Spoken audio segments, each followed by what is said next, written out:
khiêng mơ giang khao cất mừng tay thương má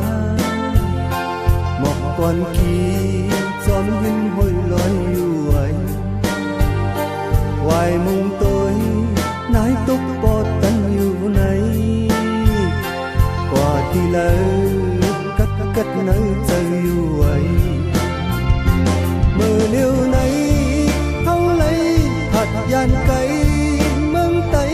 lại piêu yam này khai trời quân khấn mương tay ăn trang lên thì cực lên háo ăn trang khấn mơ hơn yêu yam liêu này ăn bên mơ yêu yam đi mong cây vậy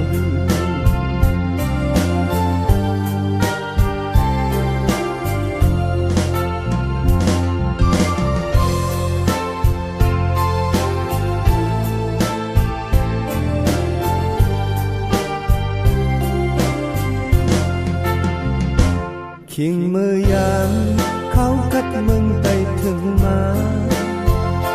một con kia xóm hiếm hồi loài yêu ấy hoài mừng tôi nái túc có tân yêu này qua thì lỡ cất cất nơi trời yêu ấy mơ liêu này hâu lấy hạt gian cây mương tay lại biêu yam này khai trời quân khấn mương tay ăn trang lên thì cực đến háo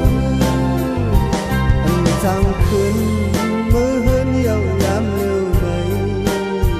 ăn tên mơ yêu yam đi mừng cây